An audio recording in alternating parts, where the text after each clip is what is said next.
Assalamualaikum warahmatullahi wabarakatuh. Marak di NB pertama permasalahan di Kota Sungai Penuh menurut pantauan kami di Facebook termasuk komentar-komentar ya itu semua seperti saudara Ilham Wahyudi dari teknik jika tidak salah STM Mandala Bandung itu kawan satu tempat tidur kita di asrama jam kelas dulu ya termasuk yang lain-lain saran-saran yang lain.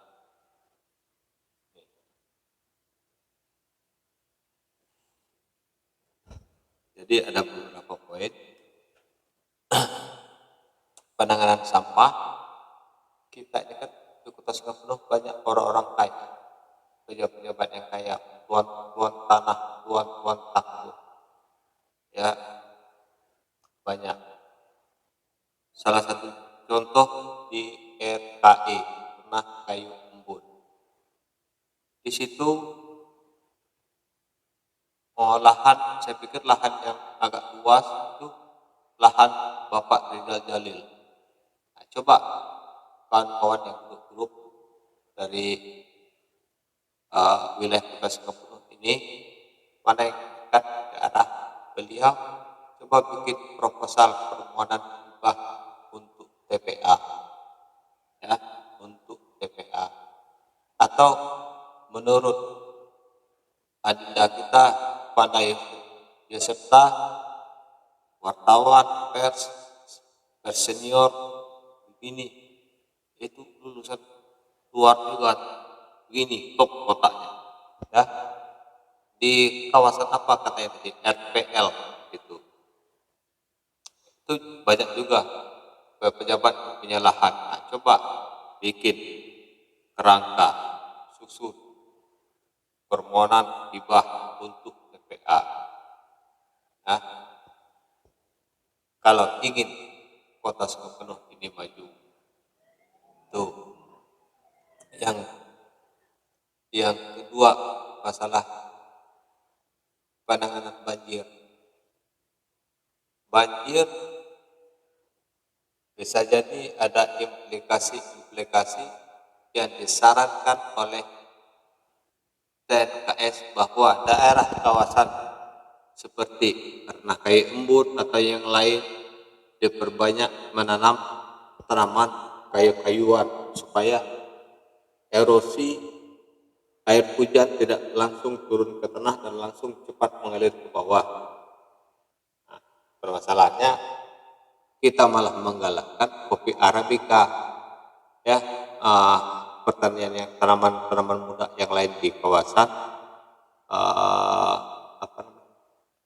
puncak Renah Kayu Embun ya kayak begitu tanaman jeruk pas segala macam itu problema antara ekonomi dan saran-saran dari kawan-kawan TNKS dulunya waktu kita masih suka nongkrong-nongkrong di TNKS dulu ya itu kemudian banjir permasalahan juga drainase yang dibikin sekarang ini di wilayah perkotaan harusnya drainase itu diperlebar ini malah dipersempit kita punya barang bukti-buktinya coba ditata kembali saya pikir Bapak Wali Kota yang baru yang beliau ini energik sekali ya termasuk wakilnya energik termasuk DPRD-nya energik coba tata kembali permasalahan banjir di Kota Sungai Penuh ya ini banjirnya permasalahan akarnya pada drainase semua rata-rata kalau masalah sungai itu mungkin arah 5 limpahan dari wilayah Kabupaten Kerinci. Kemudian poin berikutnya, bagaimana Bapak Wali Kota Sungai Penuh dan segenap jajarannya serta anggota DPRD Kota Sungai Penuh menciptakan kawasan kota baru. Kalau menurut analisis kami, dikaitkan pada aksesibilitas, akomodasi, dan akomodatif. Secara fisiologi, geologi sangat diuntungkan. Maka yang layak dan tepat wilayah itu adalah wilayah pesisir bukit dekat ke Padang. Mudah-mudahan Bapak Wali Kota Sungai Penuh lebih mempercepat progres hal-hal seperti ini, terutama menciptakan kawasan perkotaan baru. Kemudian alasan lain, kawasan ini merupakan kawasan banyak sekolah-sekolah dan perguruan tinggi dan banyak mahasiswa-mahasiswa yang kos di sana. Sehingga menurut hemat kami,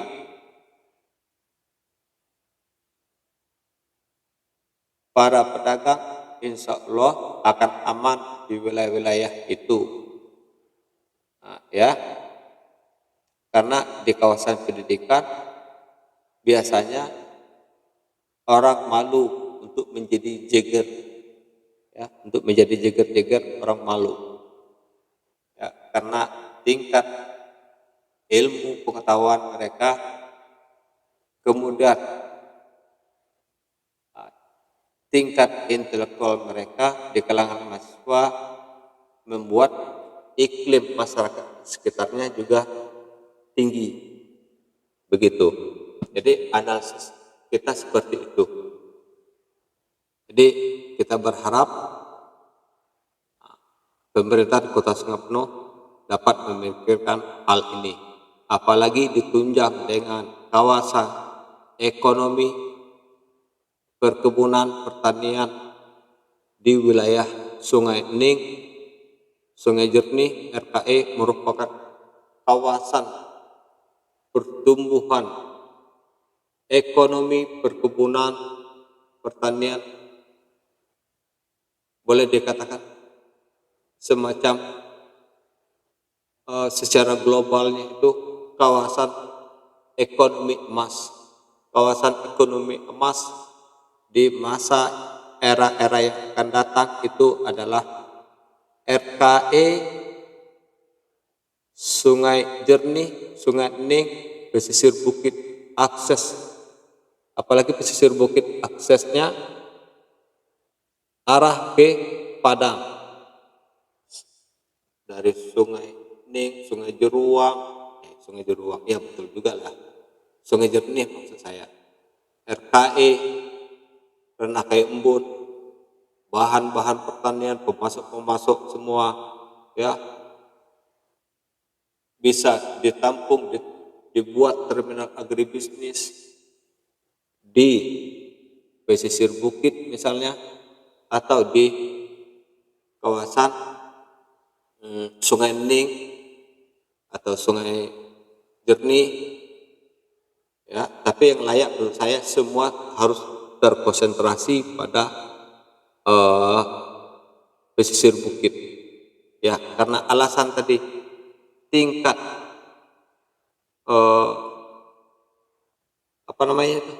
tingkat keamanan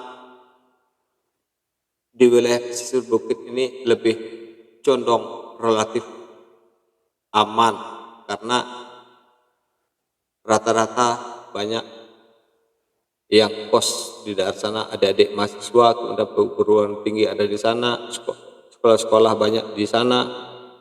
Jadi ada keunggulan komparatif, ya, ada keunggulan komparatif dijadikan pesisir bukit sebagai kawasan. Kalau saya belasan tahun semenjak saya berada di Kerinci, kawasan itu merupakan kawasan yang selalu kita idam-idamkan untuk diperluas, ya. Itu mudah-mudahan Bapak Wali Kota Sungai Penuh beserta jajarannya bisa menelurkan ide-ide pembangunan yang baru, kawasan yang baru untuk Kota Sungai Penuh. Jadi kita berharap seperti itu. Kita mengkritik, tapi kita berikan solusi. Itulah solusi dari kami, ya. Jika Anda butuh, kita bersedia. Jika tidak, tidak ada masalah. Karena kita hidup mandiri, tidak tergantung pada orang lain. Tapi kalau Anda butuh, kita berikan ilmu. Kita dulu sebelum menjadi sekolah tinggi manajemen pariwisata, maka jurusan kita itu perencanaan pariwisata, ya. Kita banyak bergaul dengan dosen-dosen perencanaan. Nah ini nih, hal-hal seperti ini tidak dipunyai logikanya, tidak dipunyai orang nih, ya. Nih nih nih jadi kemudian kita pesisir bukit kita pelajari juga secara fisiografinya, ya, secara geologinya. Ini buku kita kuliah dulu dari dosen kita, nih, ya.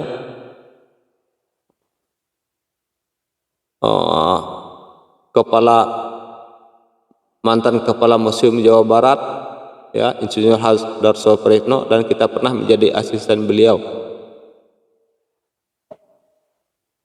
Jadi tidak sembarangan kita di LSM ini cuma bunganya, karena kita dulu pernah mengajukan ke IUCN, sebetulnya sudah hampir goal.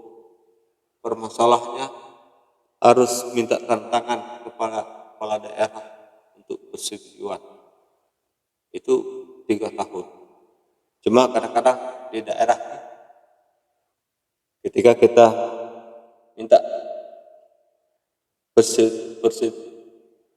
persetujuan, selalu pikirkan berapa untuk kami. Sementara kegiatan yang kegiatan program itu, program dari luar negeri, mereka tidak mengenal itu, mereka mengenal sistem lumsum. Kemudian kita bikin itu program kawasan wisata Sungai Bedang, itu kita yang bikin.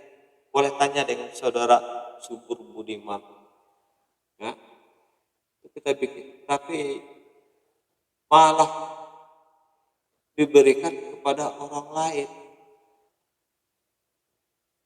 Nah, disitulah kita mengadjustkan diri menjadi mengarahkan LSM arah ke anti korupsi, karena dalam akte notaris itu satu dan lain hal,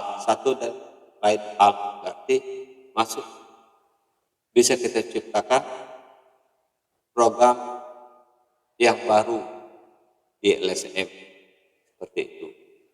LSM, Lembaga Swadaya Masyarakat, kita Jamtos Jambi Tourism Study Center, Kenapa kita bikin Jambi Tourism Study Center? Yaitu sebagai pusat pengkajian pariwisata yang ada di Provinsi Jambi. Dulu Candi Muaratakus kita yang menyuarakan terus sehingga ramai dibicarakan, ya, bersama saudara Guntur, Medan dulu, ada lagi yang lain. Kemudian banyak hal-hal yang kita cuatkan, kawasan gempur itu kita cuatkan. Kemudian kita juga mendapatkan bantuan penelitian dari Kementerian Pariwisata waktu itu. Boleh tanya dengan Bapak Leo Chandra Gusnadi, ya. Kemudian Bapak Wira Wiryadi di TNKS, mereka masuk bagian dalam tim penelitian kita. Dan Indikon sebagai jasa konsultannya yang dari Jakarta. Begitu. Jadi jangan lihat posisi kita seperti ini, tapi ide-ide itu. Makanya kita dulu lebih senang berdialog dengan Bapak Hasbia yang ahli perencanaan. Kami berdiskusi, apabila tetap mengarah kepada RKE Sunganing Sungai Jernih, ya wajar, ya. Nah, tapi kita beri masukan, sebetulnya yang paling tepat itu adalah kawasan pesisir bukit. Kawasan pesisir bukit ini aksesnya lebih cepat mengarah ke Padang. Kemudian ya kita sebutkan aksesibilitas, akomodatif, dan sarana prasarana pendukung sudah tersedia. Masyarakat sudah tertanam, tertata rapi, kesopanan mereka punya karena kawasan pendidikan. Insya Allah kalau di kawasan itu tidak ada jeger-jegeran, ya, tidak ada yang namanya posko-posko keamanan, dijamin. Karena apa? Semakin tinggi tingkat pendidikan seseorang, pengetahuan seseorang, maka semakin malu untuk berbuat demikian. Itu kita bukan seperti film-film India ramai-ramai, bukan, karena kita perlu melangkah untuk ke depan. Hal-hal yang demikian sudah rata-rata ditinggalkan orang. Pedagang ingin damai, pedagang ingin semua bebas dari pungli-pungli liar. Jadi semua mereka aman, ya, aman. Saya pikir di sana memang pesisir bukit mungkin pendidikannya mungkin tidak begitu, tetapi karena akibat banyaknya pendidikan di sana, banyak adik-adik mahasiswa yang kos, sehingga mereka mampu menerima budaya-budaya lain, budaya sosial dari berbagai macam masyarakat, entah itu dari Kota Padang yang kuliah di sana, entah dari Jambi, Kerinci, Kota Sentul, semua berbaur. Nah, disitulah sehingga tingkat pengetahuan mereka, tingkat pengamalan mereka terhadap nilai budaya orang lain, sosial, strata sangat baik. Itulah yang membuat mereka bisa tertata, meskipun mungkin dari segi pendidikan tidak, tetapi pengetahuan, pengalaman, nilai adaptasi dengan pendatang mereka lebih baik daripada kita. Dimanapun kita, lingkungan yang namanya lingkungan mahasiswa, mereka rata-rata mempunyai sifat-sifat akomodatif. Ya, mari kita berdoa untuk wali kota Sungai Penuh, DPRD Kota Sungai Penuh, beserta segenap aparatur negara ASN wilayah Kota Sungai Penuh, baik yang mampu menjilat maupun yang tidak. Yang menjilat biasanya idenya tidak ada, orang yang tidak pandai menjilat biasanya otaknya brilian, maka manfaatkan orang yang tidak pandai menjilat. Begitu ya, kita berdoa. Allahumma sholli ala sayyidina Muhammadin nabil ummihi wa ala alihi wa sahbihi wa sallim. Ya Allah, rahmati wali kota kami, DPRD kami, seluruh segenap para pejabat, staf dan semua yang ada di Kota Sungai Penuh. Semoga mereka dirahmati Allah, diberikan penularan pembangunan menuju ke arah yang lebih baik. Ya Allah, pelihara mereka, jagailah mereka dengan tuntunanmu, ya Allah. Rabbana atina fid dunya hasanah wa fil akhirati hasanah wa qina azabannar. Wa sallallahu Muhammadin nabil ummihi wa ala alihi wa sahbihi wa sallim. Amin ya rabbal alamin.